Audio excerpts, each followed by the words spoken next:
Salam sejahtera, salam penuh sukacita bisa berjumpa kembali seluruh jemaat GCC, simpatisan GCC, pemirsa dimanapun Anda berada. Hari ini kita kembali akan melanjutkan pembahasan kita di mini-seri atau mini-seri dengan tema peperangan rohani. Dan ini hari adalah seri yang terakhir, seri yang ketiga. Sebelum kita masuk ke pembahasan kita, terlebih dulu kita akan berdoa, mohon Tuhan Yesus pimpin serta kita dan menyingkapkan kebenaran-kebenaran tentang peperangan rohani pada hari ini. Mari kita berdoa. Di dalam nama Tuhan Yesus Kristus kami berdoa, Tuhan kami, Juru Selamat dan Pelindung kami. Hari ini kami kembali live streaming, Tuhan Yesus pimpin kami. Serta kami, baik hamba-Mu yang menjadi pembicara maupun para pemirsa seluruh jemaat dimanapun mereka berada yang mendengarkan pengajaran hari ini. Agar mereka mengerti dengan baik, khususnya di seri yang terakhir dari peperangan rohani, kami akan membahas tentang senjata-senjata peperangan yang kami butuhkan. Agar kami kuat, kami berdiri, kami tidak berhasil diserang oleh iblis, tapi sebaliknya, kami bisa keluar sebagai pemenang-pemenang, pahlawan-pahlawan iman. Kami siap belajar, kiranya Tuhan Yesus yang memimpin, Roh Kudus yang menyingkapkan kebenaran bagi kami saat ini. Di dalam nama Yesus Kristus kami telah berdoa. Amin. Bapak Ibu yang terkasih, mini seri peperangan rohani terdiri dari 3 seri. Dan ini adalah seri yang terakhir, peperangan rohani. Di seri yang terakhir ini ada kebenaran-kebenaran yang sangat penting yang ingin saya sampaikan supaya kita bisa keluar sebagai pemenang di dalam peperangan. Kita lihat ulang sedikit layar pada pelajaran 1 dan 2 yang lalu supaya bisa masuk ke pelajaran saat ini. Peperangan rohani.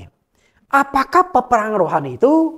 Peperangan rohani adalah peperangan antara malaikat yang memberontak di sorga, ingin melakukan kudeta, menguasai tata Allah, dengan malaikat yang setia, malaikat yang tunduk pada otoritas yang telah ditetapkan oleh Allah. Mereka ingin mempertahankan Allah sebagai penguasa, duduk di tahta kerajaan sorga. Peperangan rohani adalah peperangan antara kuasa iblis melawan kuasa setan. Peperangan rohani adalah peperangan melawan kejahatan dengan kebaikan, dan manusia ada di tengah-tengah peperangan tersebut. Manusia hanya ada pilihan. Apakah pilihannya itu kiri atau pilihannya kanan? Pilihannya pro kepada si setan, menjadi alatnya setan, melakukan berbagai macam kejahatan-kejahatan di dunia, ataukah menjadi pro kepada Allah, tunduk pada firman-Nya, taat pada firman-Nya, sehingga kita menjadi orang yang baik di mata Tuhan. Hanya 2 itu saja. Jadi kejahatan kebaikan, positif negatif. Pohon pengetahuan baik dan jahat itu selalu terjadi dalam tengah-tengah kita. Kenapa disebut pohon pengetahuan tentang yang baik dan jahat? Engkau tahu ini baik, engkau tahu ini jahat. Dan bagaimana engkau melakukan kebaikan dan menghindari kejahatan? Pohon pengetahuan itu hidup di dalam diri setiap orang, hidup di hadapan Anda setiap hari. Itulah peperangan. Jadi peperangan nenek moyang kita ribuan tahun yang lalu. Pohon pengetahuan baik dan jahat sampai hari ini secara simbolis masih terjadi antara kebaikan dengan kejahatan. Nah, mini seri ini terdiri dari 3 subjudul, yaitu kapan, mengapa, bagaimana. Kapan peperangan rohani terjadi? Kemudian mengapa orang Kristen harus menghadapi peperangan rohani? Sudah saya kupas pada sesi pertama dan yang kedua. Dan yang akan kita kupas pada saat ini adalah bagaimana engkau menghadapi peperangan rohani. Lalu senjata apa yang Anda pakai untuk melawan si setan di dalam peperangan rohani ini. Sehingga sesi yang ketiga ini semoga menjadi sesi yang menjadi penutup untuk memberikan kekuatan kepada kita dan keluar sebagai pemenang di dalam peperangan. Sesi ketiga, cara kita menghadapi peperangan rohani dan senjata apa saja yang kita perlukan di dalam peperangan menghadapi si setan. Semua umat Kristen memiliki musuh yang sama yang harus kita lawan. Musuh bersama. Bukan musuhmu, bukan musuhku, tapi musuh semua orang. Dan musuh semua orang ini adalah si setan. Karena itu musuh kita bukan musuh yang konkret. Itu adalah musuh yang abstrak, musuh yang kelihatan. Kalau musuh yang konkret mungkin gampang.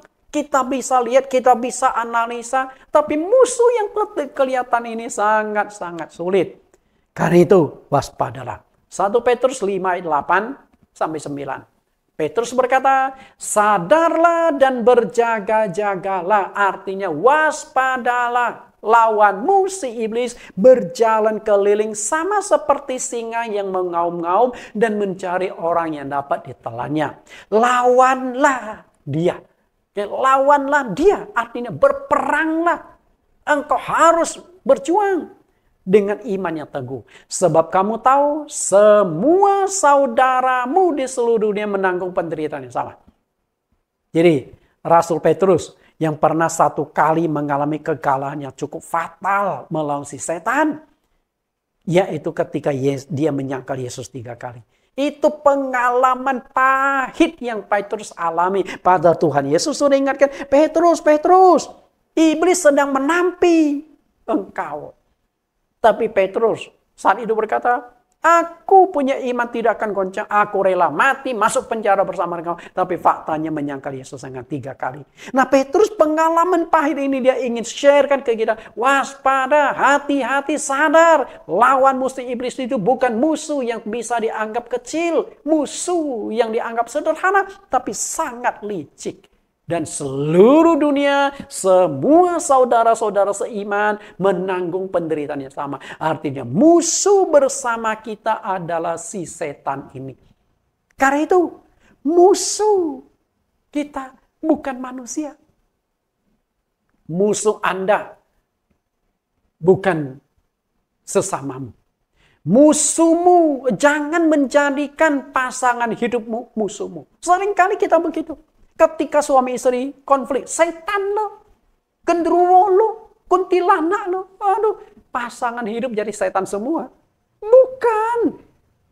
Itu suamimu, itu istrimu, bukan setan. Yang perlu Anda perangi adalah yang di dalam hatinya.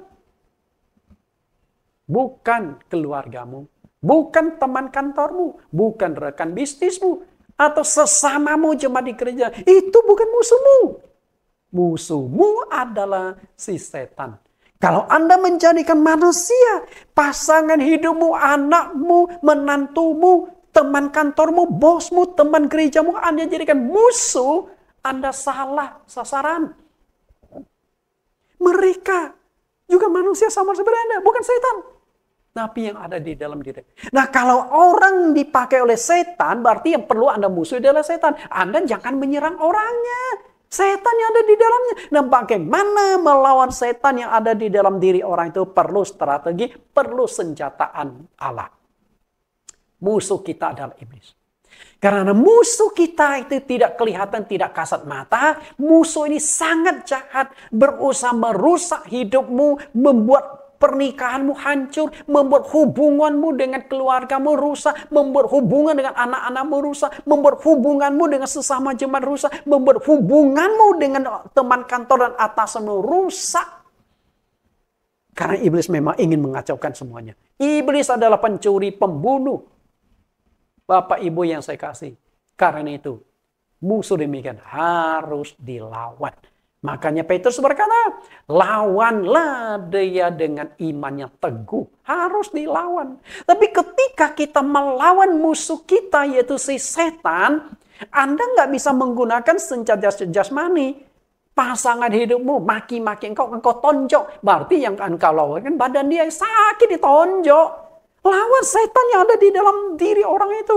Dia juga nggak berdaya bahwa dia pakai oleh setan. Emangnya gampang mendeteksi setan itu bekerja? Nggak.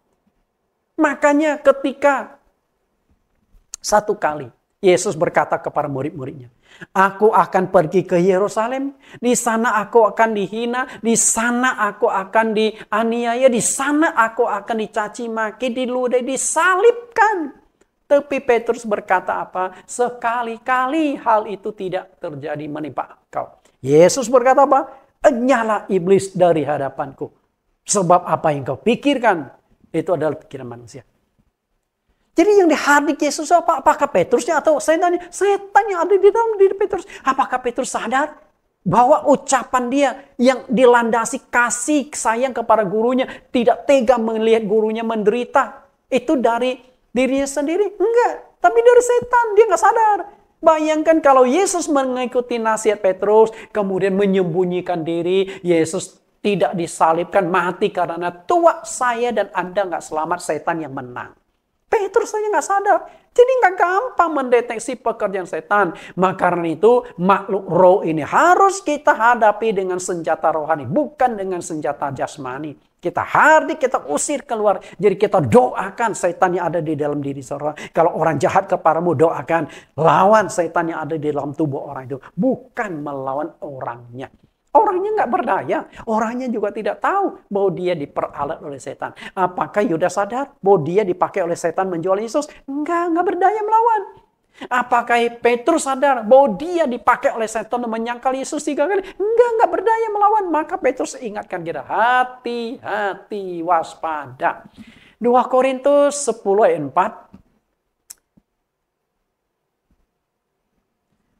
4. 2 Korintus 10 ayat 4.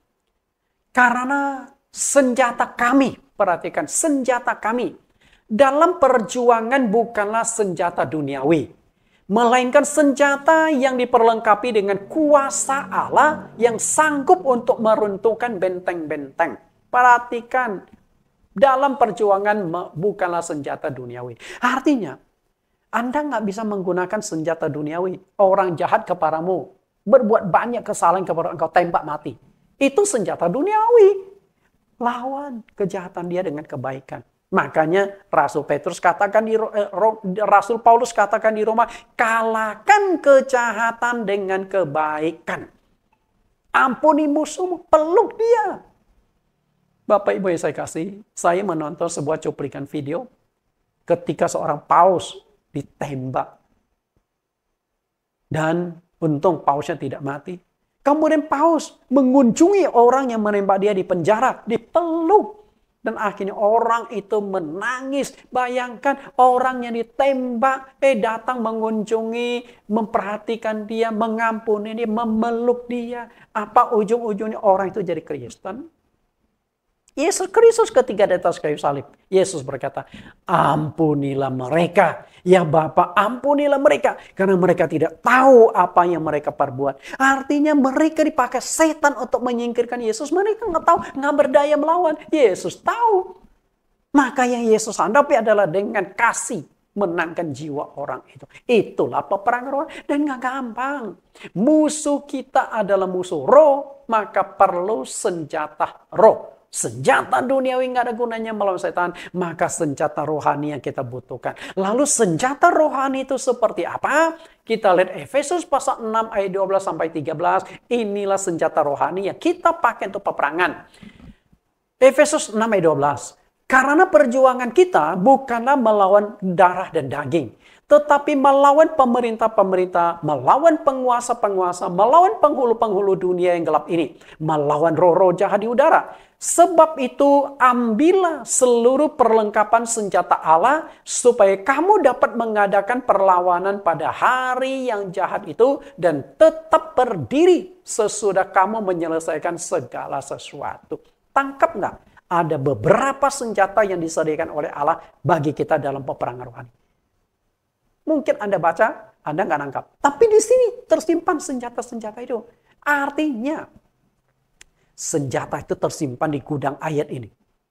Untuk bisa Anda harus kembalikan, buka gudang itu, Anda ambil senjata itu untuk peperangan. Sama juga ketika Anda baca ayat ini, apa maksud ayat ini ya? Saya nggak menemukan senjata itu Pak Nathan. Nggak ada peluru, nggak ada pistol, nggak ada senapan, nggak ada bom di sini. Hei, itu senjata duniawi semua. Senjata yang kita perlukan adalah senjata rohani. Nah, senjata rohani itu wujudnya seperti ini. Lalu seperti apakah senjata rohani ini? Nah, di sesi ketiga inilah yang ingin saya singkapkan. Senjata rohani dalam peperangan itu seperti apa? Kita lihat kembali ayat ini. Oke. Nah, inilah senjata rohani dari Allah. Maknanya apa? Itu yang perlu kita tangkap. Karena itu senjata ampuh. Kalau enggak, Rasul Paulus nggak mungkin katakan, kenakanlah senjata rohani. Nggak mungkin. Berarti bagi Paulus ini senjata. Tentu ini firman Tuhan. Berarti Tuhan memberikan senjata di dalam peperangan rohani. Paling tidak ada beberapa senjata di sini. Kita analisa ayat ini. Inilah gambar yang pernah kita lihat pada sesi yang kedua. Penutupnya. Inilah senjata rohani. Senjata dalam peperangan rohani. Maknanya itu yang penting bagi kita. Oke, kita lihat yang pertama. Di ayat yang ke-14 itu ada ikat pinggang, baju jira, keadilan, kebenaran. Ini menunjukkan apa? Bapak Ibu yang saya kasih, ini menunjukkan karakter atau perbuatan kita. Artinya, untuk menghadapi setan, kita harus punya perbuatan baik. Setan gak bisa masuk menyerang orang yang baik. Tapi orang yang jahat justru semakin di sana. Ketika engkau sudah ada kebencian di dalam hatimu pada seseorang, maka iblis akan menggunakan kebencian untuk menjatuhkan. Generasi pertama Adam dan Hawa. Kain membunuh adiknya Habel. Kenapa Kain membunuh adiknya? Dimulai dari kecemburuan. Korban persembahan adiknya diterima Tuhan. Sedangkan korban persembahan dia tidak diterima oleh Tuhan. Maka dia iri, dia cemburu. Dari kecemburuan itu dia marah. Dan akhirnya punya niat untuk menjatuhkan, menyingkirkan saingan dia. Kalau adik gua mati, maka persembahanku pasti diterima oleh Tuhan. Karena tinggal aku, nggak ada yang lain-lain.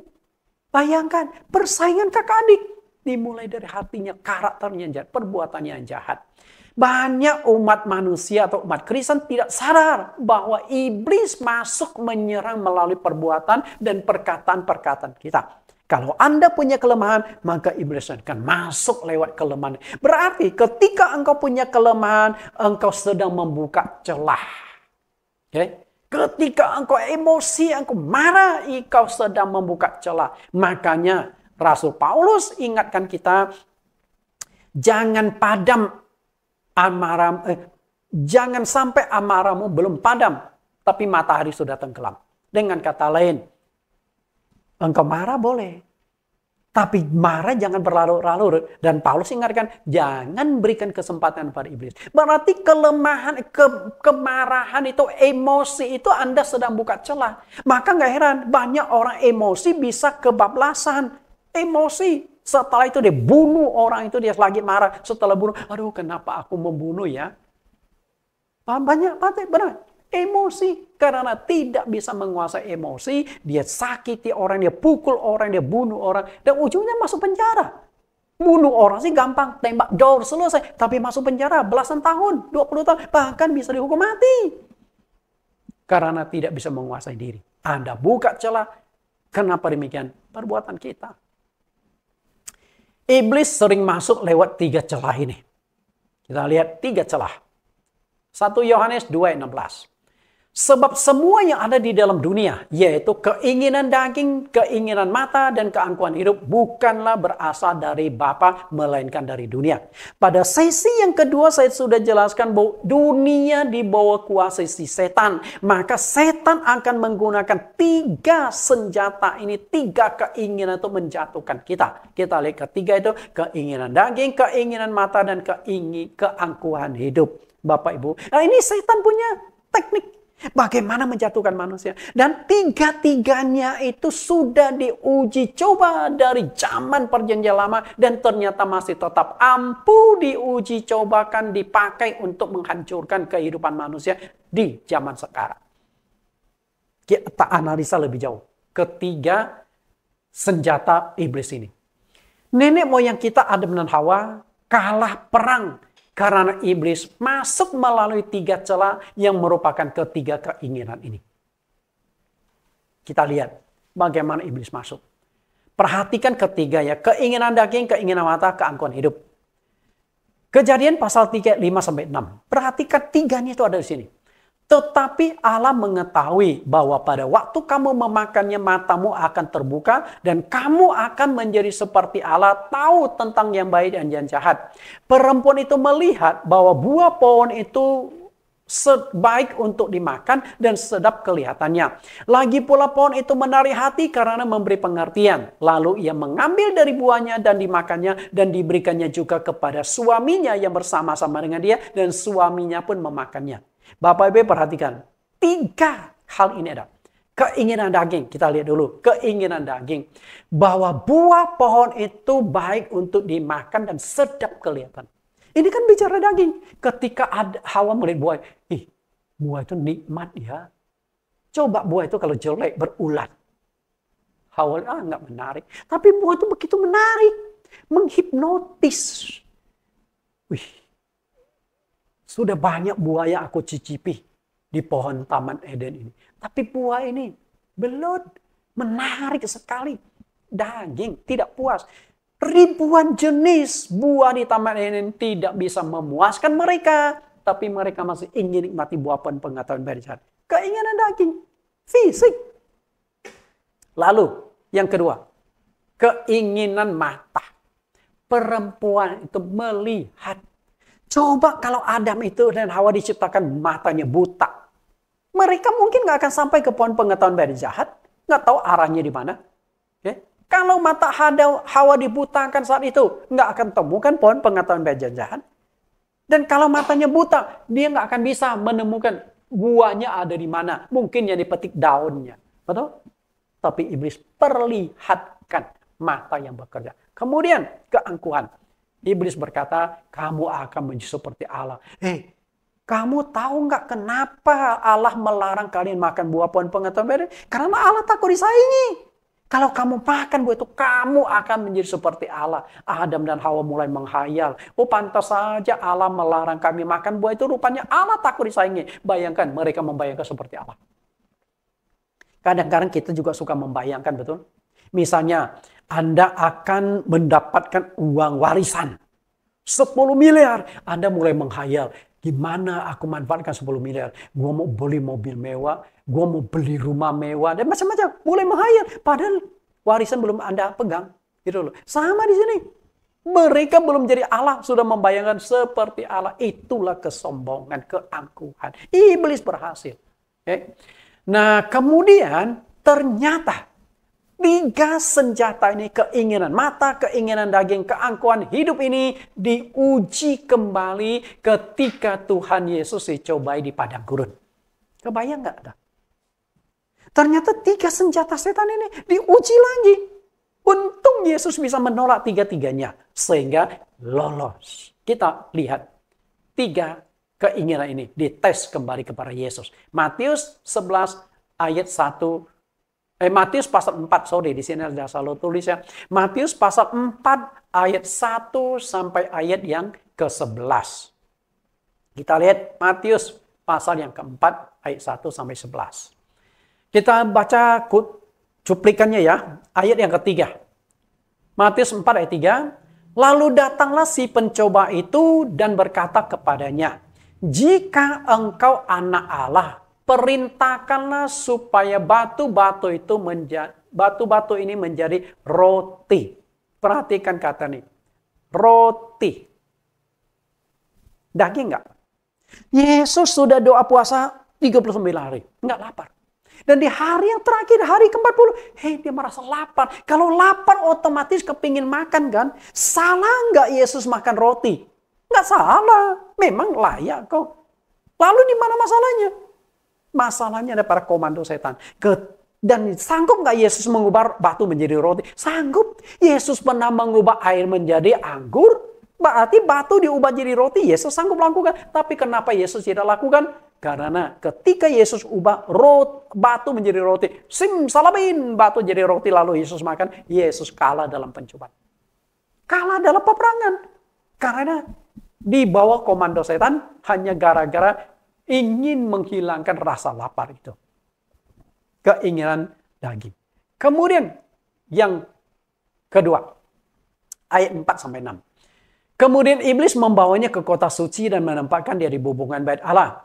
Dan lalu berkata kepadanya, jika engkau anak Allah, jatuhkanlah dirimu ke bawah, sebab ada tertulis mengenai engkau, ia akan memerintahkan malaikat-malaikatnya, dan mereka akan menatang engkau di atas tangannya, supaya kakimu jangan terantuk kepada batu. Tangkap nggak ini keinginan apa? Kalau ayat yang ketiga adalah keinginan daging, kalau ayat yang kelima dan enam, Anda tahu keinginan apa? Keangkuhan. Perhatikan di sini. Keangkuhan.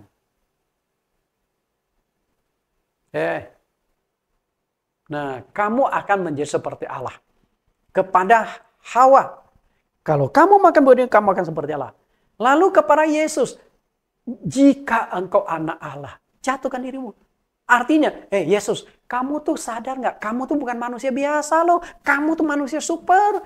Buktikan kehebatan, lompat ke bawah. Dan gak usah takut. Ketika kau lompat ada malaikat yang akan terbang menatang kakimu. Menopang kakimu jangan terantuk kepada batu. Jangankan mati, bonyok. Enggak. Kakimu pun tidak akan terluka karena ada malaikat. Dan memang faktanya waktu Yesus menghadapi pencobaan setan, malaikat jadi saksi hidup. Maka di Matius pasal 4 ayat 11, begitu setan pergi, malaikat datang langsung melayani Tuhan Yesus sebagai pemenang di dalam peperangan. Bapak Ibu yang saya kasih. Kalau Yesus ditantang, Yesus sombong. Emang gua takut? Dia buktikan lompat ke bawah. Mungkin saya katakan Yesus akan mati. Karena ya dia sakti, jalan di atas air aja nggak tenggelam. Dia bisa meringankan badan dia. Nggak akan mati. Ada malaikat melihat. Tapi Yesus sudah kalah kalau melakukan hal tersebut. Karena ada di bawah komando si setan. Lompat. Ya lompat. Oke? Keangkuhan hidup. Lalu satu lagi. Kita lihat di sini.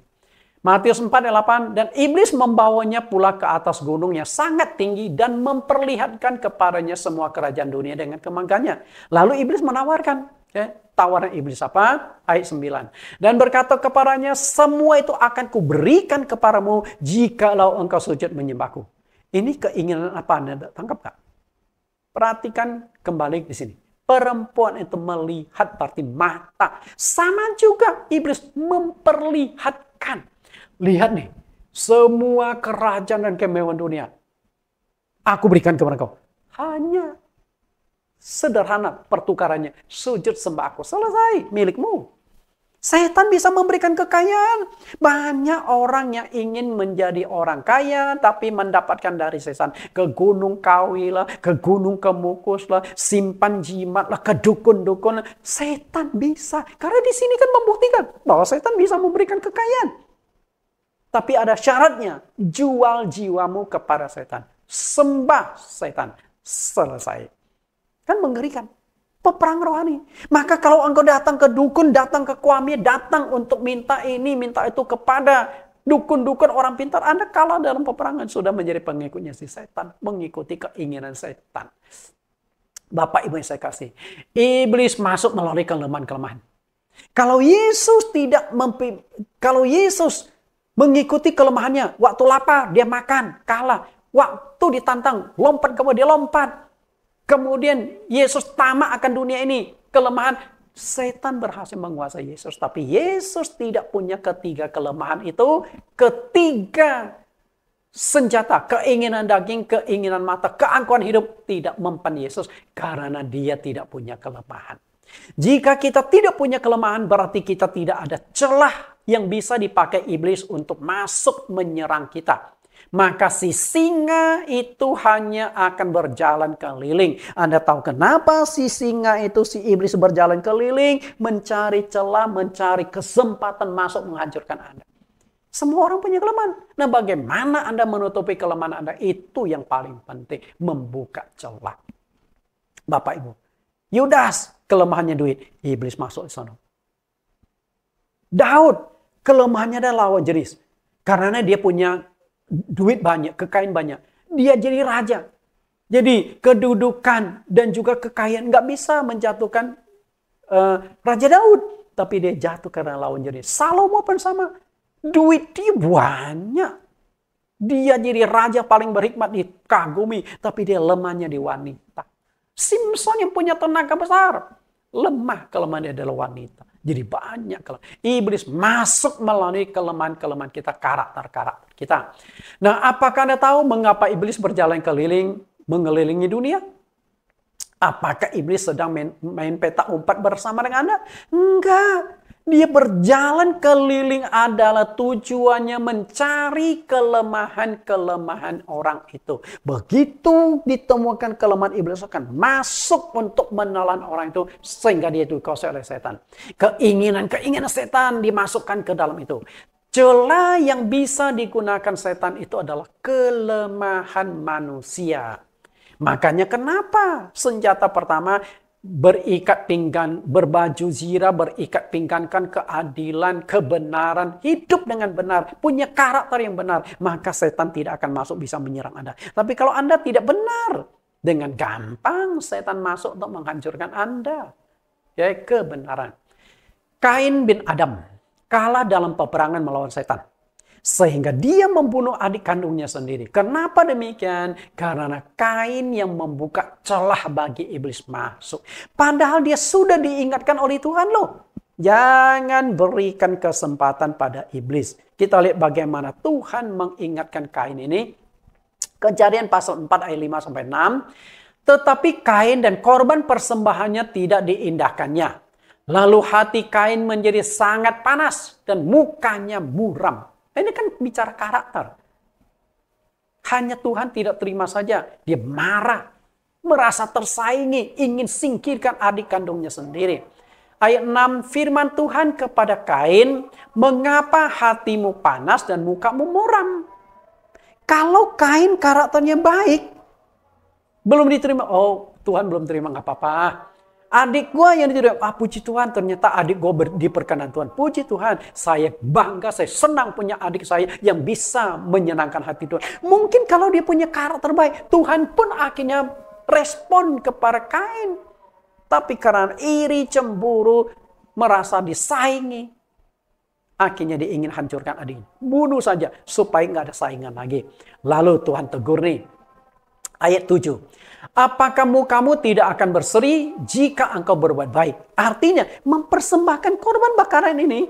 Walaupun tidak diterima Tuhan, tapi di mata Tuhan itu kebaikan. Tetapi jika engkau tidak berbuat baik, dosa sudah mengintip di depan pintu. Ia sangat menggoda engkau, tetapi engkau harus berkuasa atasnya. Inilah peperangan. Tuhan ingatkan Kain, engkau sedang berperang loh. Oke, berperang. Dosa mengintip di depan pintu. Artinya si singa itu sedang mengintip mencari celah. Nah, Kain lemahnya di mana? Oh, Kain punya emosi yang tinggi. Meledak-ledak. Ya gunakan. Kain. You mau nggak persembahanmu nanti diperkenan Tuhan? Kali ini memang belum diperkenan Tuhan. Tapi nanti diperkenan Tuhan. Kenapa? Karena sainganmu dihancurkan, dihabisi. Maka engkau yang diperkenan Tuhan. Oke? Bapak Ibu saya kasih. Tetapi engkau harus berkuasa atasnya. Artinya Tuhan berkata, Kain, engkau harus sadar, engkau sedang berperang nih. Engkau harus menjadi pemenang di dalam peperangan. Tapi Kain tidak mendengarkan. Karena mendeteksi peperangan itu nggak gampang. Kain itu nggak sadar bahwa ini sedang berperang. Bahkan sebenarnya Tuhan sudah ingatkan, itu pun dia nggak sadar.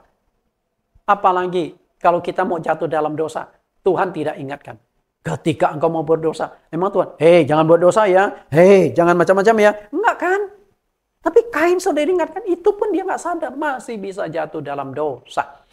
Karena Kain bin Adam telah kalah dalam perang, dan dia telah ditawan menjadi alat dari iblis untuk melakukan kejahatan yang keji, membunuh. Yang dibunuh bukan orang lain.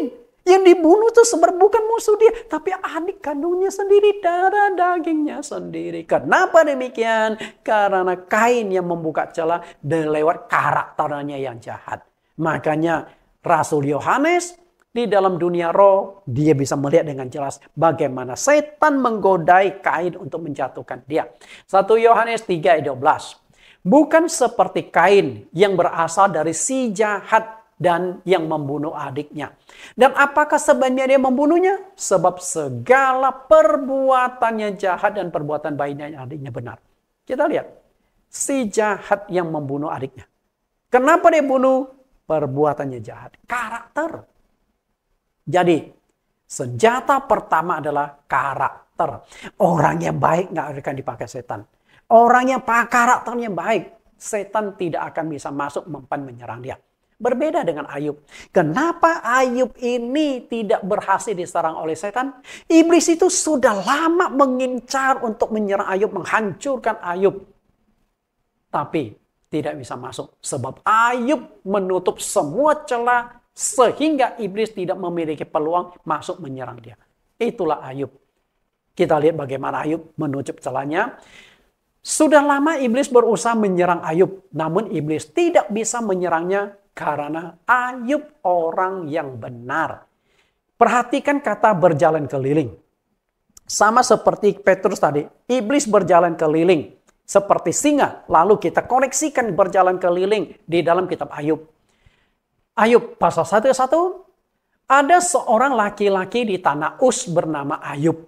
Orang itu saleh dan jujur. Ia takut akan Allah dan menjauhi kejahatan. Ini bicara karakter, Bapak. Karakter. Sehingga melalui karakter dia sudah menutupi diri. Itu senjata yang dipakai Ayub.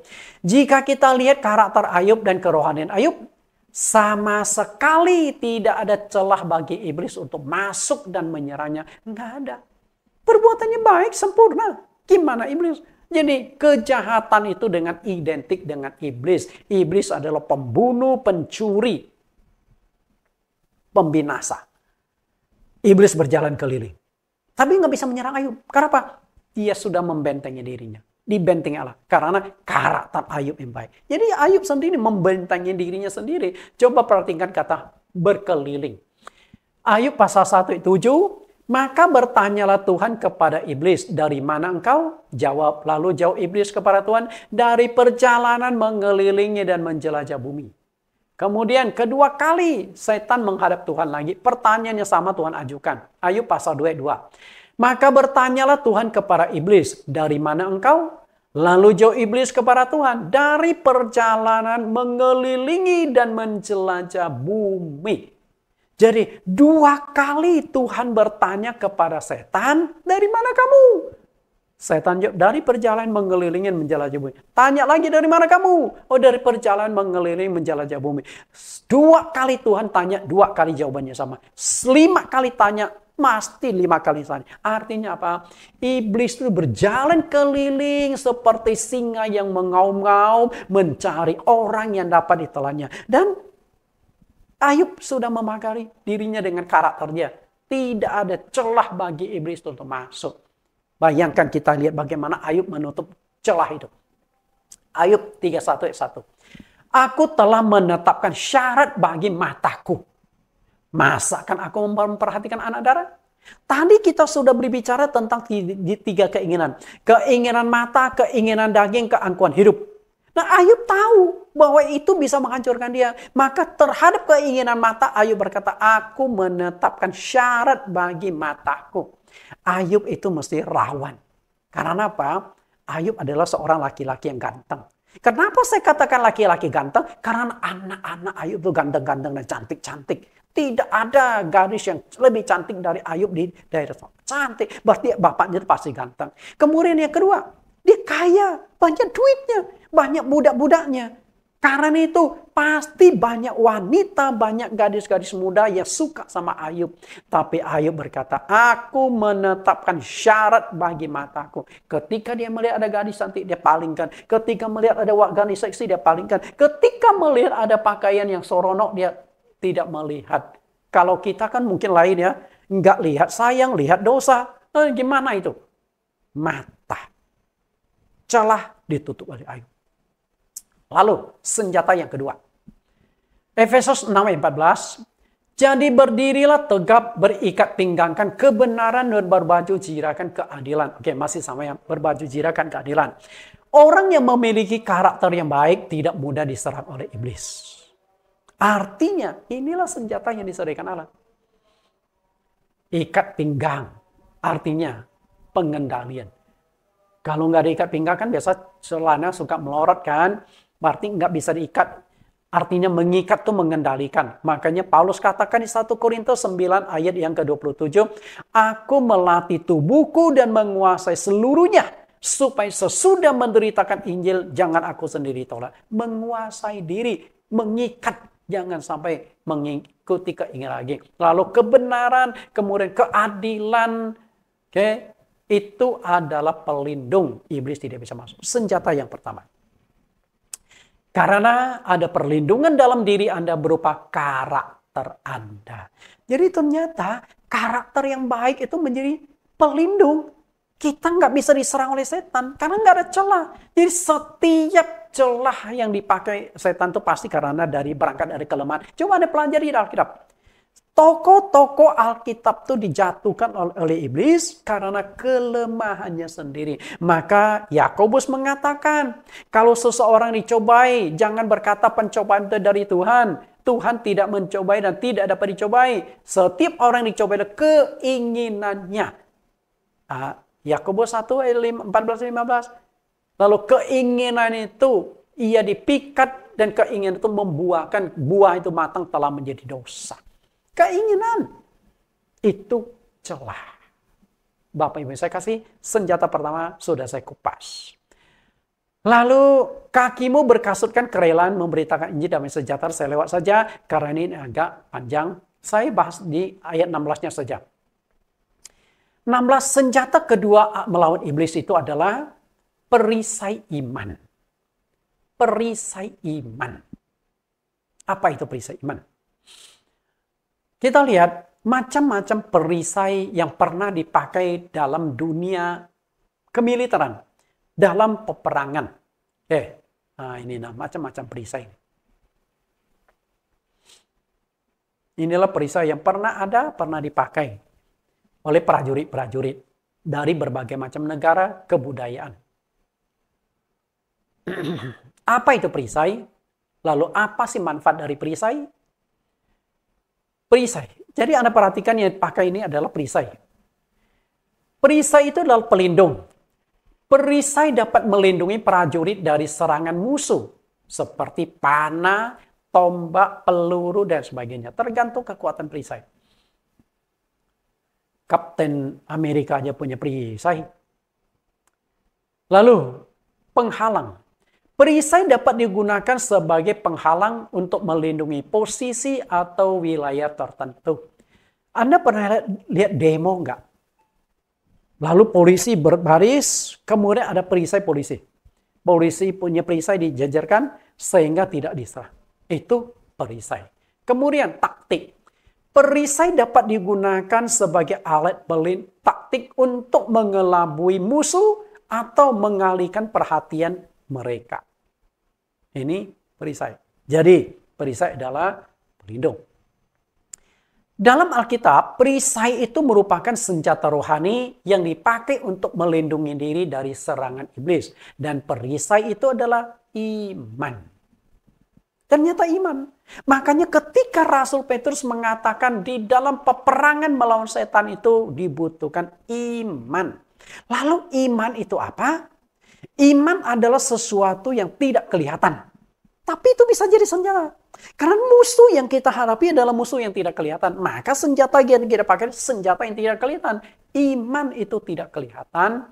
Iman itu keberadaannya bisa dibuktikan. Walaupun tidak bisa dilihat tapi buktinya ada. Bukti orang-orang beriman itu pasti bisa kita lihat lah. Kita lihat dulu arti iman. Sama seperti iblis adalah makhluk roh yang tidak kelihatan, namun keberadaannya bisa kita buktikan. Maka untuk melawan setan, maka butuhkan senjata setan. Salah satunya adalah iman. Ibrani 11 ayat 1-3. Iman adalah dasar dari segala sesuatu yang kita harapkan. Dan bukti dari segala sesuatu yang tidak kita lihat. Diharapkan tapi tidak dilihat. Maksudnya itu seperti yang misalnya Anda sakit ini. Anda berharap bisa sembuh. Nah itu tergantung iman. Engkau percaya nggak Tuhan bisa sembuhkan? Lalu bagaimana engkau percaya memperoleh kesembuhan? Anda harus berdoa. Berdoa mohon pengampunan Tuhan. Berdoa kalau doa nggak kuat. Berpuasa sampai Tuhan bekerja. Percaya. Seberapa besar imanmu, mujizat akan terjadi kepadamu. Ayat 2, sebab oleh imanlah kita telah diberikan kesaksian kepada nenek moyang kita. Karena iman kita mengerti bahwa alam semesta telah dijadikan oleh firman Allah. Sehingga apa yang kita lihat telah terjadi dari apa yang tidak dapat kita lihat. Kita lihat dan tidak kita lihat dari dunia abstrak ke dunia nyata. Allah melakukan penciptaan dari firman. Berfirmanlah Allah, jadilah tumbuh-tumbuhan. Muncul itu tumbuh-tumbuhan. Yang nggak kelihatan jadi kelihatan. Ketika menciptakan hewan, jadilah binatang-binatang. Muncul itu dari tanah menjadi makhluk hidup. Dari yang tidak kelihatan menjadi kelihatan. Nah demikian pula peperangan rohani. Yang tidak kelihatan saya ingin tarik keluar menjadi wujud. Ini loh ada peperangan rohani. Ini loh senjata rohani yang dipakai dalam peperangan. Wujudnya itu loh. Oke, kita lihat dulu iman. Rasul Petrus mengungkapkan bahwa dalam peperangan melawan si iblis, iman memainkan peranan yang sangat penting. Iman. Kalau Anda tidak punya iman, engkau akan kalah di dalam peperangan. Ini ayat sudah beberapa kali kita baca, tapi kita ingin lihat fokusnya. 1 Petrus 5 ayat 8-9, lawanlah si iblis. Artinya Anda tidak boleh tinggal diam, apalagi pasrah. Hancur Anda. Tapi Anda harus lawan. Tapi musuh yang engkau hadapi itu bukan musuh biasa. Bagaimana cara engkau melawannya? Lawanlah dia dengan iman yang teguh. Iman. Hanya iman yang bisa membuat engkau menang di dalam peperangan. Kalau engkau punya iman, engkau pasti aman melawan si setan, melawan godaan dan sebagainya. Suatu ketika murid-murid Yesus gagal mengusir keluar iblis yang merasuki seseorang. Tuhan Yesus menyebut mereka kurang beriman. Nah dari sini kita bisa menangkap bahwa untuk melawan setan itu memang dibutuhkan iman. Matius pasal 17 ayat 19-20. Kemudian murid-murid Yesus datang dan ketika mereka sendirian dengan dia, bertanyalah mereka, mengapa kami tidak dapat mengusir setan itu?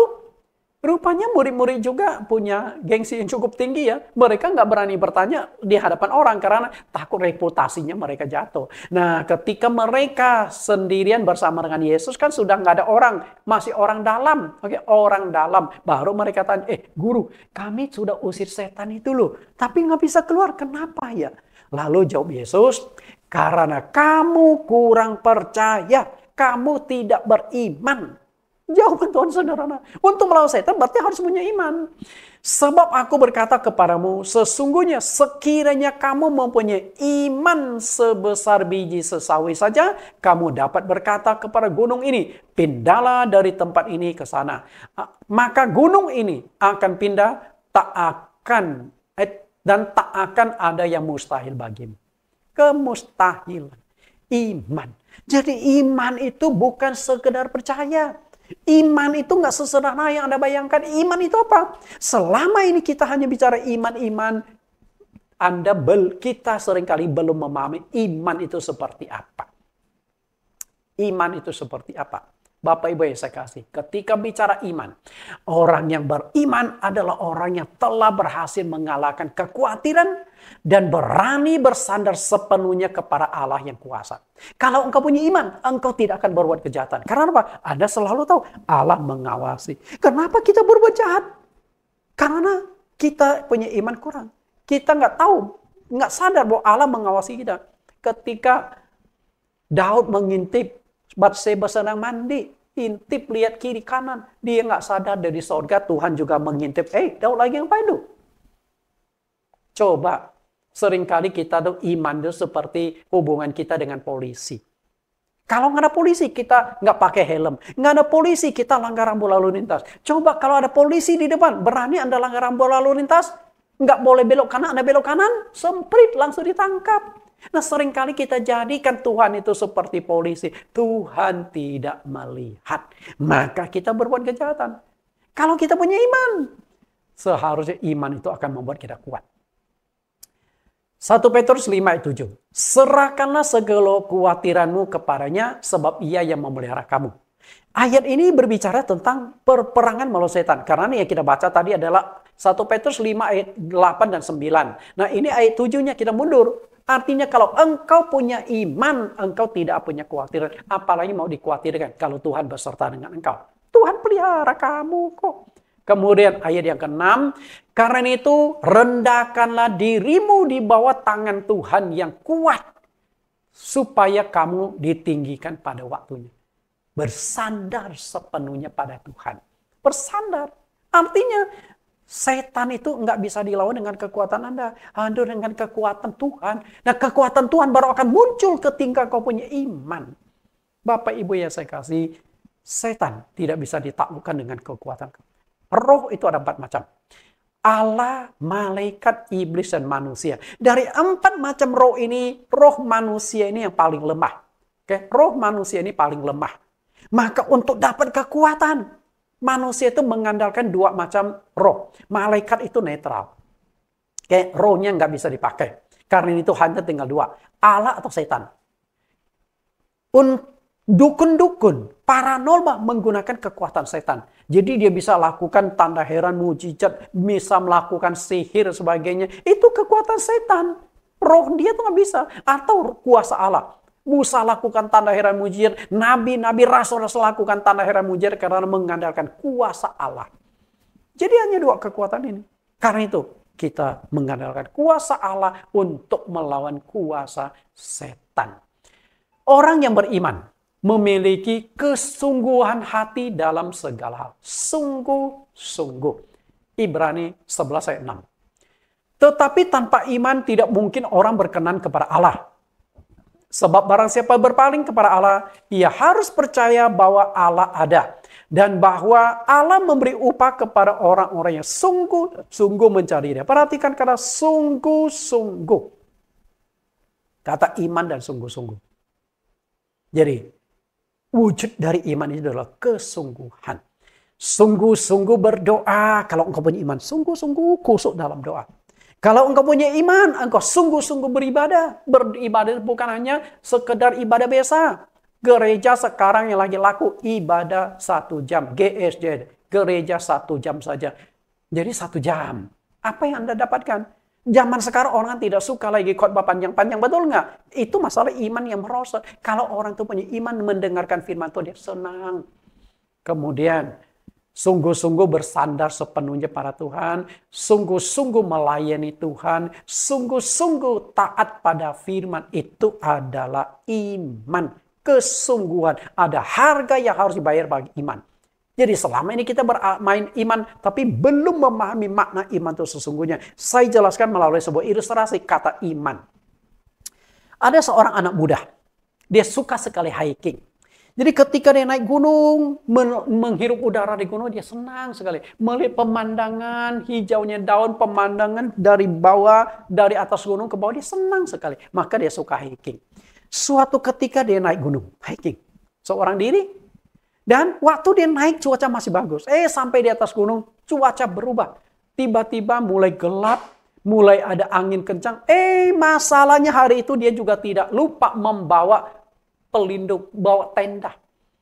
Payung aja nggak bawa, jas hujan nggak bawa. Karena dia pikir cuaca bagus. Oke, dia naik gunung.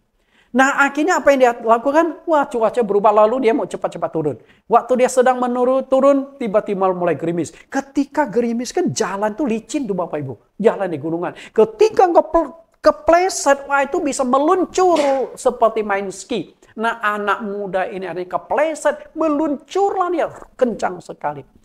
Dulu saya waktu masih di SD SMP, saya suka sekali.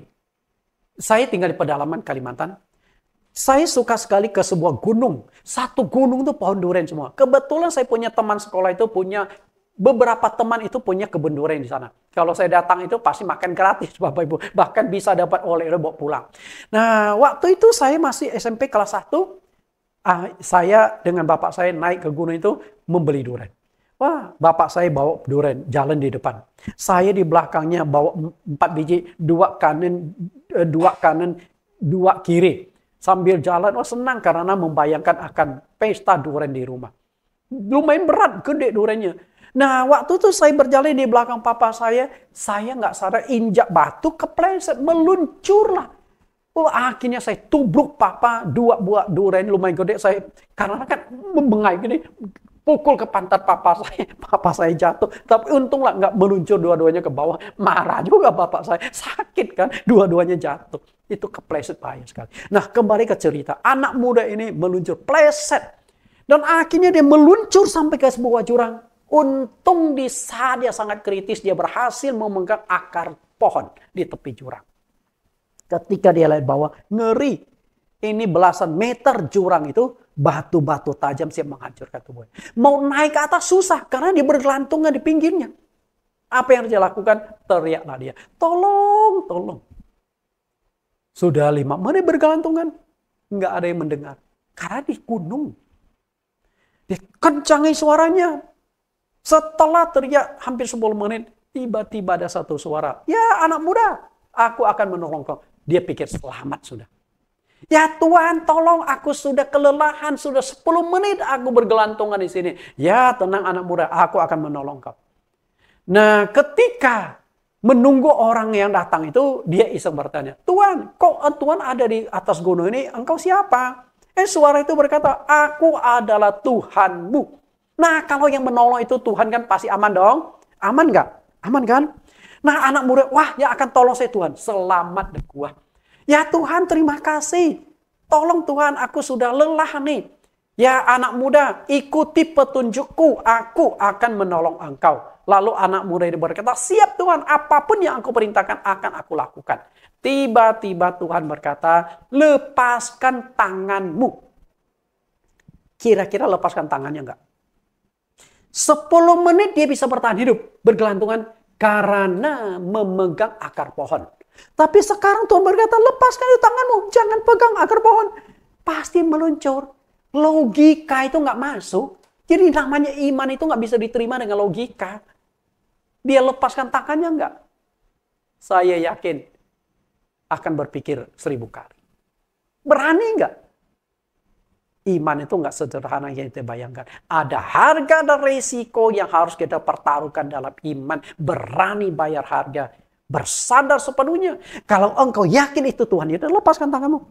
Mau mati-matilah karena Tuhan yang suruh. Nggak gampang. Itulah iman. Melawan setan itu dibutuhkan iman. Kalau punya iman, engkau akan menang melawan setan. Kemudian yang terakhir, ketopong dan pedang roh. Apa yang dimaksud ketopong dan pedang roh? Ternyata itu adalah firman Tuhan. Berarti untuk melawan si setan harus menggunakan firman Tuhan. Lihat kembali. Ketopong pedang roh itu firman Tuhan. Nah, lihat mana yang ketopong. Kalau pedang mungkin sudah sering kita lihat kan. Ketopong. Inilah ketopong. Ketopong itu melindungi. Sedangkan pedang itu balas menyerang. Artinya firman Tuhan satu sisi untuk melindungi kita. Sisi lain untuk balas menyerang setan. Hei setan, sesuai dengan firman Tuhan. Enyalah engkau. Firman Tuhan. Karena itu seringkali ketika usir setan, Anda pernah nggak menggunakan firman Tuhan? Sesuai dengan firman Tuhan, setan, enyalah. Kita nggak menggunakan kekuatan firman. Kita lihat. Ketika Tuhan Yesus dicobai di padang gurun, Tuhan Yesus mengerti dengan jelas firman Tuhan itu adalah senjata yang sangat ampuh. Firman Tuhan sebagai pedang roh untuk melindungi diri, dan juga firman Tuhan adalah ketopong. Pedang roh satu sisi melindungi diri, juga balas menyerang. Ketopong itu jelas melindungi diri. Tapi baik pedang maupun ketopong sama-sama disebut firman Tuhan. Karena itu iblis menyerang Tuhan Yesus, maka Tuhan Yesus menggunakan firman Tuhan melindungi diri dan balik menyerang. Firman Tuhan melindungi diri dan menyerang musuh. Kita lihat sini. Ini Yesus kutip ayat Alkitab ketika dicobai iblis. Ketika iblis berkata, ubah roti ini menjadi roti. Yesus berkata, ada tertulis. Ada tertulis artinya Yesus sedang mengutip ayat. Ayatnya adalah manusia hidup bukan dari roti saja, tetapi dari setiap firman yang keluar dari mulut Allah. Anda tahu nggak ayat dikutip Tuhan Yesus apa? Yang dikutip adalah Ulangan 8 ayat 3. Satu kali iblis menyerang, Yesus kutip ayat. Nah, kemudian lihat ayat lain. Matius 4 ayat 6. Iblis membawa Yesus ke tempat yang tinggi. Kemudian mengatakan lompat ke bawah. Sungguh mengejutkan, ternyata iblis juga hafal dan bisa mengutip ayat Alkitab. Ternyata bukan Tuhan saja. Setan juga sudah tahu. Ternyata firman Tuhan juga bisa dipakai sebagai senjata. Nah, ini senjata dan senjata, tinggal senjata mana. Saya suka nonton film kungfu. Nah, pedang lawan pedang nih. Pedang mana lebih lihai? Pedang mana lebih kuat? Nah, kalau pedangnya lebih tajam, maka pedang lawan bisa dipatahkan. Bisa dibuntungkan. Oke. Tapi Yesus kembali kutip ayat. Ada tertulis. Jadi iblis juga mengutip satu ayat. Ada tertulis. Mengenai engkau ia akan memerintahkan malaikatnya. Itu ayat yang dikutip iblis. Di dalam kitab Mazmur. Dan Yesus kutip juga satu ayat. Janganlah engkau mencobai Tuhan Allahmu. Ayat yang dikutip adalah Ulangan pasal 6 ayat 16. 2 kali Yesus kutip ayat. Kemudian kita lihat satu lagi. Matius 4 ayat 8 sampai 9. Iblis kemudian menawarkan, memperlihatkan semua kerajaan dunia, menawarkan semua akan menjadi milikmu kalau engkau sujud menyembahku. Tapi Yesus berkata, ada tertulis, engkau harus menyembah Tuhan Allahmu dan hanya kepada Dia saja engkau berbakti. Ayat yang dikutip Yesus adalah Ulangan 6 ayat 13. 3 kali Yesus mengutip kitab Ulangan, hukum Taurat. Lebih rincinya kita lihat sini. 3 kali. Iblis menyerang Tuhan Yesus 3 kali. Dan 3 kali juga Tuhan Yesus mengutip ayat Alkitab untuk melindungi diri dan balik menyerang setan. Nah, dari sini kita tahu bahwa senjata rohani yang paling bagus itu adalah Alkitab, firman Tuhan. Yesus kutip ayat Ulangan 8 ayat 3, Ulangan 6 ayat 16, Ulangan 6 ayat 13. Hal ini membuktikan bahwa Alkitab memang firman Tuhan yang bermanfaat untuk melindungi diri dan balik menyerang musuh kita yaitu iblis. Pedang yang bisa menusuk sampai sumsum kita. Itu firman Tuhan tajam. Karena itu, jika di dalam hati kita kosong, firman Tuhan tidak ada, jangan heran bila kita mudah sekali ditarik masuk ke dalam pencobaan setan. Misalnya Yudas, kalau firman Tuhan, jangan tamak akan uang. Itu kuat sekali firman itu, Yudas nggak akan jual Yesus. Okay? Karena tidak ada pertahanan perlindungan sama sekali di dalam diri kita, maka dengan mudah kita jatuh dalam dosa. Firman. Ketika dalam hatimu ada firman Tuhan, sesungguhnya Allah juga ada di dalam hatimu. Karena Allah dan firman adalah kesatuan yang tidak terpisahkan. Makanya sang pakar dunia roh berkata, pada mulanya adalah firman, firman itu bersama-sama dengan Allah dan firman itu adalah Allah. Karena itu jika di dalam dirimu banyak firman Tuhan yang Anda baca, Anda renungkan, masuk ke dalam hatimu, Tuhan ada di dalam hatimu. Kalau Tuhan ada di dalam hatimu, dengan mudah engkau bisa taklukkan setan. Setan gak bisa masuk menyerang Anda. Tapi orangnya hatinya kosong dengan firman, mudah jatuh dalam dosa, mudah jatuh dalam pencobaan, mudah hancur. Dan salah satu cara memperkuat iman kita adalah dengan membaca firman Tuhan. Bapak Ibu yang kasih firman Tuhan. Karena itu, bukan tanpa alasan Raja Daud menyuruh kita merenungkan firman Tuhan itu siang dan malam. Mazmur 1 ayat 12. Tetapi yang kesukanya adalah Taurat Tuhan dan merenungkan Taurat itu siang dan malam. Anda pernah merasa lapar? Kalau lapar, Anda lemas, tidak ada tenaga, betul? Pernah puasa? Bagaimana supaya Anda dapat kekuatan? Harus ada karbohidrat masuk ke dalam tubuh kita supaya kita kuat kembali. Makanya waktu Yesus dicoba di padang gurun, badan Yesus lagi loyo karena lagi lapar. Datanglah setan, ubah itu batu-batu menjadi roti. Bapak Ibu saya. Dan firman Tuhan itu makanan. Amos mengatakan akan datang waktunya orang akan lapar, bukan lapar akan makanan, dan haus bukan haus akan air, tapi oleh firman Tuhan. Jadi firman Tuhan itu makanan minuman rohani kita. Jika Anda sering makan makanan rohani berupa firman Tuhan, rohanimu akan kuat. Sehingga melawan setan pun Anda kuat. Bukan tanpa alasan juga Rasul Paulus menyuruh kita tekun membaca kitab suci. 1 Timotius 4 ayat 13. Sementara itu sampai aku datang bertekunlah dalam membaca kitab-kitab suci. Dalam membangun dan dalam mengajar. Perhatikan dalam membangun.